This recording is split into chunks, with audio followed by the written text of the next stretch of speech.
Ahora, sectarios, vamos a hacer una reseña de El Gran Grimorio de los Mitos de Tulu. Es un suplemento para la llamada de Tulu, para en particular la séptima edición, que es la edición más actual.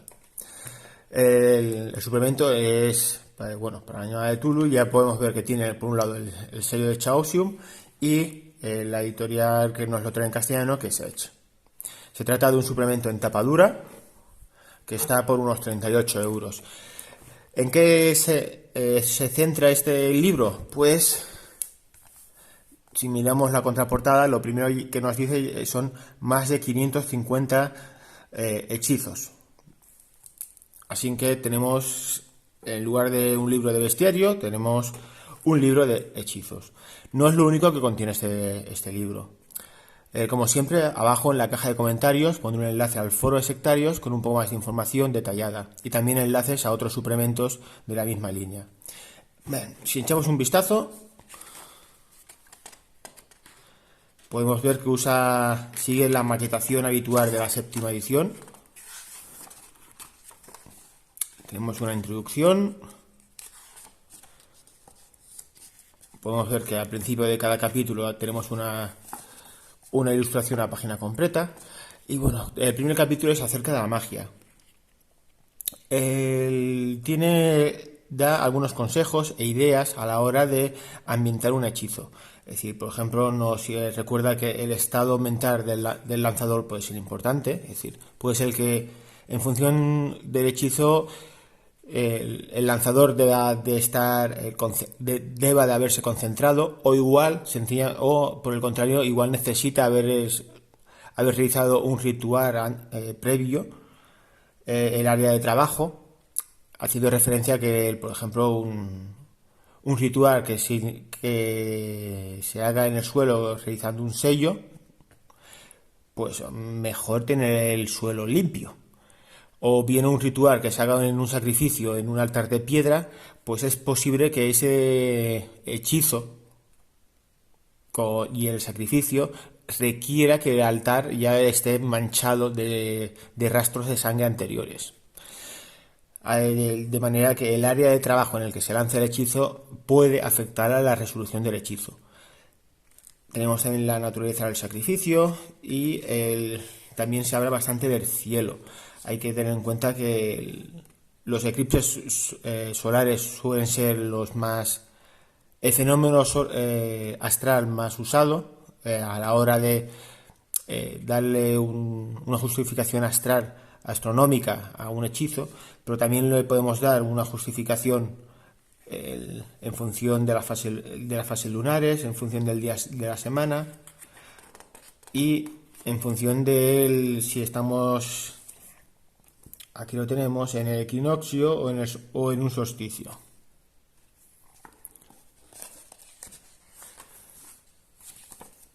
Acerca de los hechizos, aquí tenemos el capítulo 2. Es para mí el capítulo más interesante de este libro. Cuando los jugadores aprendan un hechizo o cuando los jugadores sean testigos de un hechizo por parte de un antagonista, en la llamada de Tulu yo creo que normalmente debería ser un momento narrativamente importante. Resolver un hechizo con una simple tirada de dados y se lanza el hechizo, ha tenido éxito, pasa tal cosa, de una forma bastante fría y mecánica, le quita, decir que le quita ambientación al juego es quedarse corto, ya que un hechizo, el momento de lanzar un hechizo debería ser un momento narrativamente destacado. ¿Qué sucede entonces? Que el describir los hechizos de una forma mecánica y fría les quita la magia, valga la redundancia. Así que este capítulo nos da bastantes ideas y mecánicas para realizar que cada hechizo sea o bien único o al menos que tenga un sabor diferente. El primero de ellos, la primera de las mecánicas es cambiar el nombre de los hechizos. Si un grupo de jugadores aprende un hechizo o lee sobre un hechizo, que no sea invocar a los profundos y ya está, que sean más bien invocar a los subacuáticos, la invocación del mar, la invocación de los ancestrales del agua o el cántico de las sirenas, cualquier cosa por el estilo. Es fácil pensar en un nombre más narrativo, más poético de un hechizo. La magia tenemos también magia intensificada, como modificar hechizos, como dificultades, cómo alterar la dificultad para ejecutar un hechizo. Es decir, son maneras de hacer que los hechizos no tengan siempre el mismo resultado, que puedan tener unos modificadores en función del día, de la hora, de la situación astronómica o de otros factores, como pueden ser componentes. La magia tradicional se puede decir que la magia chamánica se destaca porque muchas veces no es una magia corruptora como los mitos de Tulu. También es obvio que no es igualmente de potente. Hechizos defectuosos es algo que me encantó de leer. Es decir, supongamos que los jugadores han aprendido un hechizo a través de un tomo, un grimorio.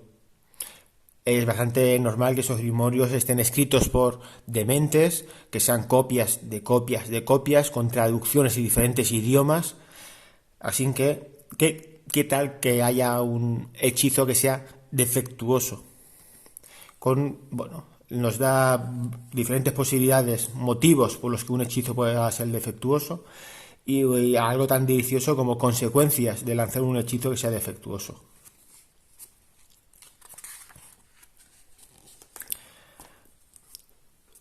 La magia de las tierras del sueño, las tierras del sueño es una ambientación que a mí me encanta especialmente. Ataques espirituales y posesión, es decir, son los ataques, los hechizos que son directamente ataques mágicos. Componentes mágicos. Aquí tenemos una lista aleatoria de componentes. Y luego se nos habla de las líneas de ley. Aquí lo tenemos. Las líneas de ley, por si alguien no lo sabe, son unas hipotéticas líneas que cruzan la Tierra, en la que los nexos de estas líneas son puntos de gran poder. Podría ser el círculo de Stonehenge o quizás la pirámide de Giza o cualquier otra cosa que algún esotérico considere un punto de poder.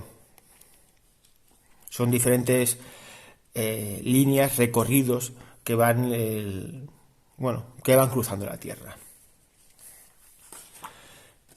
Y el de residuos mágicos hace referencia a posibles efectos que podría haber en un lugar en el que se ha realizado un hechizo poderoso o en el que se ha ido realizando de forma repetida, hechizos. Es algo bastante interesante a tener en cuenta si los jugadores están detrás de alguna secta o algún hechicero y visitan el lugar del ritual cuando no se está haciendo el ritual. Quizás la realidad de ese lugar ha sido alterada de una manera por la concatenación repetida del hechizo. ¿Ves? Aquí tenemos efectos derivados de la magia residual con una buena lista de posibilidades. Es algo que a tener en cuenta en una partida o en una campaña. El capítulo 3 es la mayor parte del libro. Es una lista bastante exhaustiva de hechizos. Los hechizos están categorizados por hechizos ambientales, hechizos que causan daño, hechizos de combate, de comunicación, de crear monstruos, de destierro de control, de encantamientos, de influencia, el saco, otros, de prolongar la vida, de protección,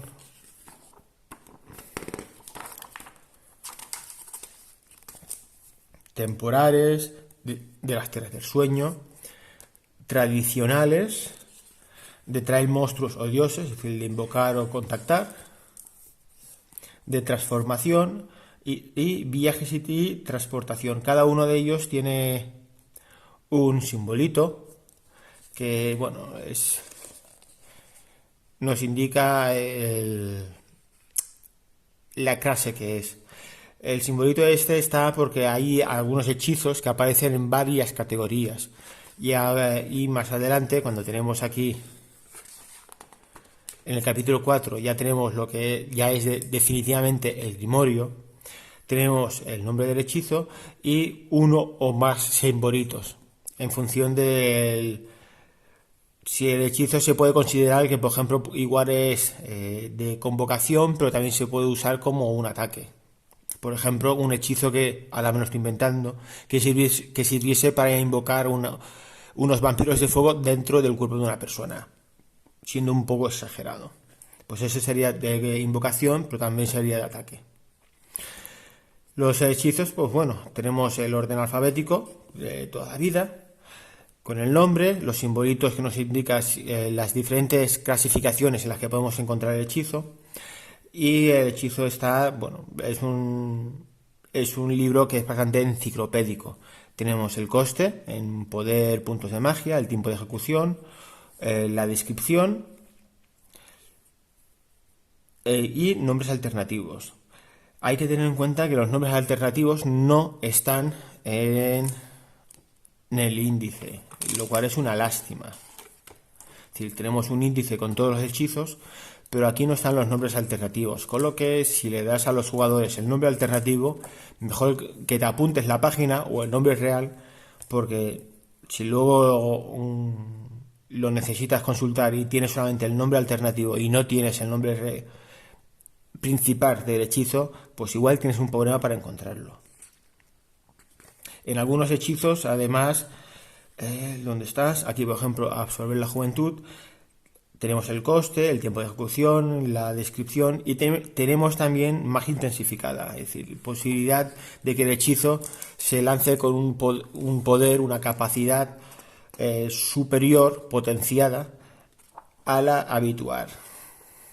No todos los hechizos tienen la posibilidad de magia intensificada. Aquí tenemos absorción de poder, que sí que la tiene, pero aquí tenemos absorber la sangre de la vida, que no lo tiene descrito. La mayor parte del libro son estos 550 y pico hechizos que hay.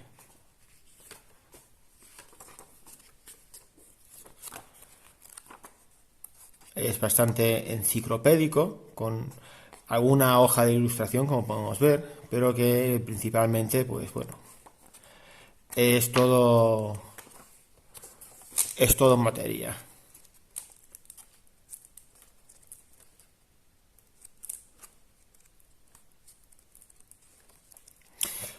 Así que ¿vale la pena el libro? Personalmente es un poco, creo, para mí es un poco agridulce. La parte que más me ha interesado es el primer y el segundo capítulo, cuando habla sobre la magia intensificada, sobre cambiarles el nombre, sobre los hechizos defectuosos, eso me ha encantado, sobre la magia residual, ya que da unas buenas ideas de la cara de que los jugadores puedan interactuar con un hechizo de diferentes maneras, no solamente viendo o lanzando un hechizo, sino también quizás qué sucede si visitan un lugar en el que se ha realizado un hechizo de forma repetida, o qué sucede si aprenden un hechizo defectuoso o lanzan un hechizo defectuosamente por haber fallado a la tirada o porque no cumplen todos los requerimientos. Pero esa parte del libro pues es bastante pequeña para lo que es el tomo, es decir, en menos de... Ahora lo puedo mirar, pero eso son las 23 primeras páginas y el libro tiene, creo que eran 190 y pico, son casi 200. El resto del libro, las 180 páginas restantes, son hechizos. ¿Vale la pena tener un libro con tantos hechizos? Depende. Si eres de los que les gusta modificar campañas o crearte tus propias campañas, pues bueno, tienes aquí información adicional. Pero si eres de los que les gusta jugar a campañas o aventuras ya publicadas, las campañas y aventuras ya publicadas tienen sus propios hechizos. No te hace falta tener un grimorio por muy bonito que sea. Por eso digo que es una sensación bastante agridulce. Este libro posiblemente sería bueno compararlo con Magia en Bruto del Rastro de Tulu, que da, quiero recordar, mucha más información y toca los hechizos de una forma bastante más extensa y no tan enciclopédica como el de la llamada de Tulu. De manera que estaríamos en el gran grimorio de los mitos de Tulu entre un libro que yo consideraría no prescindible, pero se acercaría bastante, ya que si eres de los que usan aventuras ya publicadas, te va a aportar bastante poco. Insisto, te aportaría eso en especialmente las primeras 20 páginas de un libro de 200. La mayor parte del libro, pues, supongo que no te llegaría a interesar. Bien, hasta luego, sectarios.